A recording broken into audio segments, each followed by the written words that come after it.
Εγώ ήμουν πλήρωμα στο Ελεύθερη Μεσόγειος. Ήμουν αυτοποιημένος οσμάτης, ταυτόχρονα πολιτικές μου επιτήσεις ήταν τέτοιες που συμμετείχα και στην πρωτοβουλία. Αυτό που έγινε ουσιαστικά ήταν μια πειρατεία σε διεθνή ύδατα. Οι σιωνιστές τρομοκράτες ανέβηκαν στο πλοίο παράνομα, πήραν το πλοίο μας, μας κρατήσανε όμηρους υπό εξευτελιστικές συνθήκες. Μας είχαν καθισμένους κάτω με τα όπλα από πάνω, μας τραβάγανε βίντεο και ουσιαστικά ήμασταν όμηροι των σιωνιστών. Πρέπει να καταγγείλουμε τους σιωνιστές τρομοκράτες, οι οποίοι από εκεί που σκοτώνουν παιδιά στη Γάζα και στην Παλαιστίνη αποφάσισαν να αρχίσουν να σκοτώνουν και Ευρωπαίους. Αποφάσισαν ότι η Μεσόγειος τους ανήκει και μπορούν να κάνουν ό,τι θέλουν σε διεθνή ύδατα τα οποία δεν τους ανήκουν. Και μαζί με όλα αυτά πρέπει να καταγγείλουμε και την ελληνική κυβέρνηση, η οποία δεν παρέχει καμία στήριξη στα καράβια.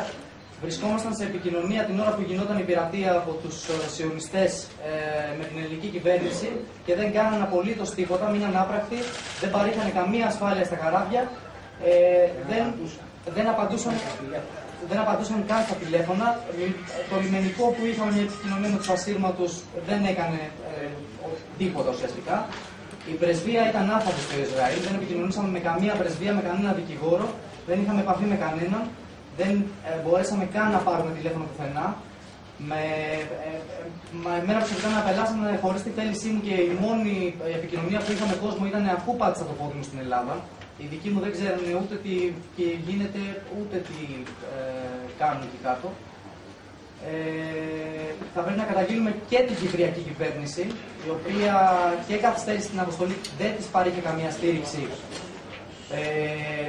Ουσιαστικά μας έδιωξε, δεν μας άφησε καν να μπούμε στο λιμάνι της για να πάρουμε κάποια άτομα τα οποία ήταν αναγκαία για την αποστολή. Μας είχαν καπιστούς, μας είχαν με τα όπλα από πάνω. Δεν μας δώσαν να φάμε, δεν μας δώσαν να πιούμε. Προσωπικά εγώ πέρασα πάνω από 10 σωματικούς ελέγχους. Μας δείσανε κανονικά, μας περνάγανε από μηχανήματα, μας κάνανε ανακρίσεις. Όταν απαντάγαμε ότι θέλουμε δικηγόρο και επαφή με την πρεσβεία, απλά γελούσαν και προχωρούσαν στην επόμενη ερώτηση. Όσο απαντάγαμε το ίδιο, συνεχίζαν με επόμενη ερώτηση. Μας απειλούσαν ότι θα μας βάλουν φυλακή. Γενικότερα υπήρχε ένα καθεστώς του ότι δεν ξέραμε εμείς τι θα μας κάνουν. Και υπήρχε μια άγνοια του τι θα απογίνουμε τελικά. Μας ζητούσαν να υπογράψουμε χαρτιά τα οποία δεν ήταν μεταφρασμένα στα ελληνικά είτε στα αγγλικά, ήταν Ισραηλινά, εβραϊκά δηλαδή, τα οποία δεν τα καταλάβανε κανείς. Ζητούσαμε μετάφραση, δεν υπήρχε καμία μετάφραση, δεν υπήρχε επικοινωνία με τον έξω κόσμο. Μας περνούσαν σωματικούς ελέγχους, ιατρικούς ελέγχους, μας βγάζαν φωτογραφίες, μας πήρανε κινητά, φωτογραφικές, λάπτοπ, όλα τα προσωπικά υπάρχοντα. Γενικώς εγώ γύρισα εδώ πέρα μόνο με αυτά που φοράω. Με αυτά που φοράω και τα χαρτιά μου, τίποτα άλλο. Όλα τα άλλα μας τα πήραν. Μας κλείσανε φυλακή μια μέρα, το άτομο που γυρίσαμε, σε ένα κελί με 20 άτομα. Δεν φάγαμε καθόλου, δεν είχαμε τίποτα. Δεν μπορούσαμε καν να καπνίσουμε κάποιοι που θέλουν να καπνίσουμε. Γενικότερα είμαστε σε μια εξαθλιωμένη κατάσταση, σε ένα εξαθλιωμένο κελί. Δεν ξέραμε τι θα απογίνουν, ήρθαν το πρωί, μας πήρανε και μας πήγανε ξαφνικά στο αεροδρόμιο χωρίς να έχουμε καμία ενημέρωση, χωρίς να έχουμε καμία επαφή με την πρεσβεία, χωρίς τίποτα. Μας κάνανε γενικότερα ένα ψυχολογικό πόλεμο και το κυριότερο ήταν ότι σε όλη αυτή τη διαδικασία μας τραβάγανε βίντεο. Με την εισβολή που έγινε στο Ελεύθερη Μεσόγειος, κάποια άτομα προσπάθησαν να βάλουν το σώμα τους ως ανθρώπινη ασπίδα για να εμποδίσουν τους πεζοναύτες να μπουν στη γέφυρα. Αυτά τα άτομα υπέστησαν ηλεκτροσόκ, τους ρίξανε με πλαστικές σφαίρες στα πόδια. Περίπου 4 ώρα, λίγο μετά τις 4 το πρωί, είχαν αρχίσει επανενοχλήσεις από ώρα, βλέπαμε στα ραντάρ από μακριά τα πολιτικά πλοία να πλησιάζουν. Μετά τις 4 επιτεθήκαν καταρχάς στο κουραζερόπλοιο, μια κατάσταση απερίγραπτη, να χάνεται το πλοίο από τα μάτια μας στο μισό μίλι από τους καπνούς και από τα κρυγόνα και από τους πυροβολισμούς, το μαδί Μαρμαρά. Με πραγματικά πειρά. Δεν ξέραμε εκείνη τη στιγμή ακριβώς τι γίνεται, ούτε είχαμε πληροφόρηση. Σήμερα μάθαμε ότι έχει νεκρούς και ακόμα ίσως να μην έχει ξεκαθαρίσει πόσο πραγματικά είναι νεκροί. σημειωτέων μιλάμε που είχαν ανέβει δικοί μας στο καράβι για κάποιες συναντήσεις, μας είπαν ότι μέσα είναι γυναίκες και παιδιά. Δεν υπήρχε περίπτωση, καμία περίπτωση όπλα και αυτά που ίσως είπε το Ισραήλ. Αντίσταση προφανώς θα υπήρχε και έπρεπε να υπήρχε. Ήταν μια παράνομη ενέργεια. Ήμασταν πάνω από 70 μίλια, από την ακτογραμμή, έξω από κάθε έννοια χωρικού ύδατος. Έξω, τελείως. 70 μίλια. Όταν. Δεν ξέρω, πάνω από 70 μίλια. Θα σας πω ότι κάναμε γύρω σε 9,5 ώρες μέχρι που πλησιάσαμε στο Ασδότ. Είναι καταγεγραμμένο αυτό και έχει αποτυπωθεί στο ίχνη.